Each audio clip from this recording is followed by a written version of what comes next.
আমি জাস্ট ওনার কাছে যাওয়ার আগে একটা লিঙ্ক ধরে যাচ্ছি। সত্যি যখন দেশ এগোনোর জায়গায় দৌড়চ্ছে, এখানে আলোচনা চলছিল আলপিন টু এলিফ্যান্ট নাকি প্রযুক্তি। প্রযুক্তি আমাদের নিজস্ব, এবং আজকে প্রমাণ হয়ে গেছে যে আমেরিকার ভয় পাওয়ার কারণ কি ছিল। ইসরায়েলে কিন্তু ইরানের ব্যালিস্টিক মিসাইল ইসরায়েলের মাটি স্পর্শ করতে পেরেছে, আপনারা জানেন, সেই ছবি গোটা বিশ্ব দেখে ফেলেছে। যেভাবে কোথাও ইসরায়েলের মাটিতে ইরানের ব্যালিস্টিক মিসাইল স্পর্শ হয়েছে এবং ইসরায়েলের ক্ষয়ক্ষতি হয়েছে, কারণ ইসরায়েলের এয়ার ডিফেন্স সিস্টেম আমাদের মতো এতটা ভালো পারফর্ম করতে পারেনি। এই জায়গা থেকেই বোঝা যায় যে আমাদের প্রযুক্তি কোন জায়গা থেকে আমরা কি কি জিনিস রিনোভেট করেছি, কি কি জিনিস নতুন করে তৈরি করেছি। কিন্তু আমার বক্তব্য হচ্ছে যখন এই দেশ যখন এই জায়গায় পৌঁছচ্ছে, আরও পৌঁছক, সবাই চাই আমরা, তখন মনে হয় না কোথাও যে মমতা বন্দ্যোপাধ্যায়ের মতো নেত্রী যে কোনো গণতন্ত্রের জন্য বা যে কোনো এগিয়ে যাওয়া দেশের জন্য, আমি প্রশ্ন করছি, একটা অভিশাপের মতো। কেন বলছি? আরও অনেক নেতা নেত্রী রয়েছেন যদিও, যিনি সরাসরি দেশের মাটিতে থেকে বিদেশে গিয়ে দেশের অর্থনীতি এগিয়ে যাওয়া নিয়ে সমালোচনা করেন, নিন্দে করেন, অপোজ করেন, যিনি দেশের মাটিতে দাঁড়িয়ে দেশের কেন্দ্রীয় সরকারকে শুধুমাত্র তার বিরোধী রাজনৈতিক দল বলে অকথ্য ভাষায় তাকে অ্যাটাক করেন, দেশের সেনাবাহিনীর মুভমেন্ট, তার অ্যাকশনকে সন্দেহ প্রকাশ করেন। মনে হয় না যে এই ধরনের নেতানেত্রী না থাকলে দেশটা আজকে অনেক উঁচু জায়গাতে পৌঁছতে পারতো। বিরোধী আসনে এই ধরনের নেত্রী বা নেতা থাকা মানে একটা দেশের জন্য মনে করি সেটা অভিশাপ। আপনি কি মনে করেন? স্বর্ণালী, আমাদের সেনাবাহিনীর উৎকর্ষতা বা দক্ষতা নিয়ে কোনো রাজনীতিবিদ বা কোনো নেতা সমালোচনা করেছে তুমি দেখাতে পারবে? অপারেশন সিঁদুরের পরে তুমি দেখাতে পারবে যে প্রতিনিধি দল বিরোধীদের নিয়ে গণতন্ত্রকে মান্যতা দিয়ে প্রধানমন্ত্রী নরেন্দ্র মোদী পাঠালেন বিদেশে, কেউ গিয়ে ভারতবর্ষের জাত্যাভিমানের বিরুদ্ধে গিয়ে কোনো কথা বলেছে? কেউ বলেনি। এটা ভারতবর্ষের গণতন্ত্রের বিউটি, সেখানে বিরোধীরা গেছে। দেশপ্রেম নিয়ে যদি রাজনীতি হয় তখন প্রশ্ন ওঠে যে দেশপ্রেম নিয়ে কেন রাজনীতি হবে। এখন আন্তর্জাতিক পরিসরে আজকে কথা শুরু হলো, সে কথা বলতেই হবে যে কারণে ইসরায়েল ইরাক সংঘাত শুরু হলো। ইসরায়েলের সঙ্গে আমাদের সম্পর্ক সুদৃঢ় হয়েছে 2017 সালে, যখন প্রধানমন্ত্রী নরেন্দ্র মোদী তিনি গেছেন এবং প্রথম একটা সম্পর্কের দৃঢ়তা তৈরি হয়েছে বাণিজ্যের ক্ষেত্রে বিভিন্নভাবে।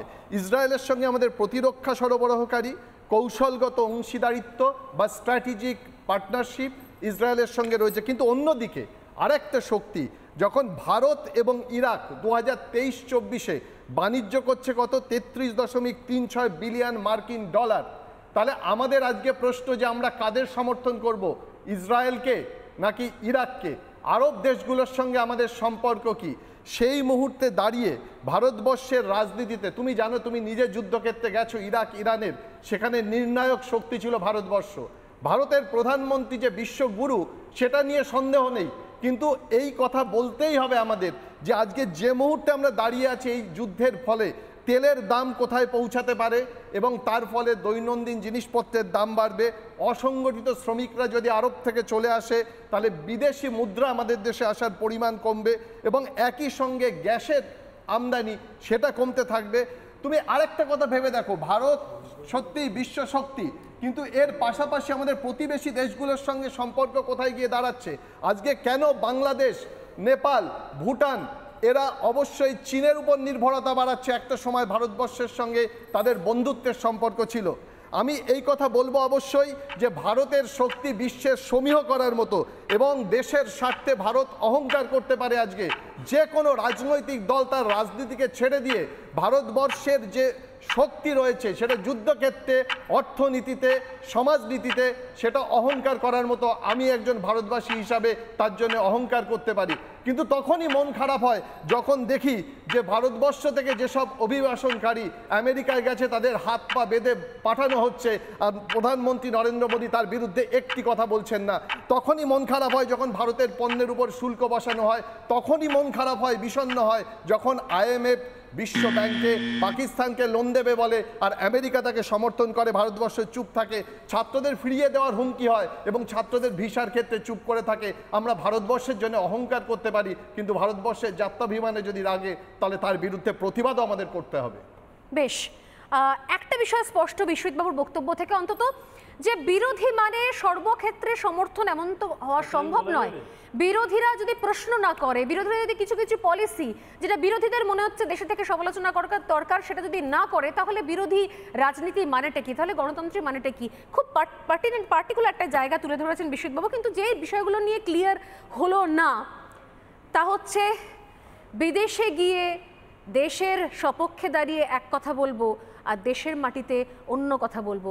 আমি আমার প্রতিবেশীর সঙ্গে সম্পর্ক নিয়ে চিন্তা করব, কিন্তু বাংলাদেশ বা পাকিস্তানের মধ্যে যে ইসলামিক টেরর মাথাচাড়া দিচ্ছে সেটাকে ইসলামিক টেরর নিয়ে বা ইসলামিক স্টেট সেটাকে বলবো না, সেটাকে সন্তর্পণে ভোট ব্যাংকের কথা ভেবে এড়িয়ে যাব। এই জিনিসগুলো কিছু কিছু জায়গা ফাঁক রয়ে গেল। আমি নিঃসন্দেহে বিমলদা চাইছেন উত্তর দিতে বিশ্বজিৎবাবুকে, কিন্তু আমি বলবো একটু অপেক্ষা করুন। লাইনেই বলতে পারি। আচ্ছা বেশ, এক লাইনে। জাত্যাভিমান খুব ভালো, কিন্তু ফলস জাত্যাভিমান বিপজ্জনক।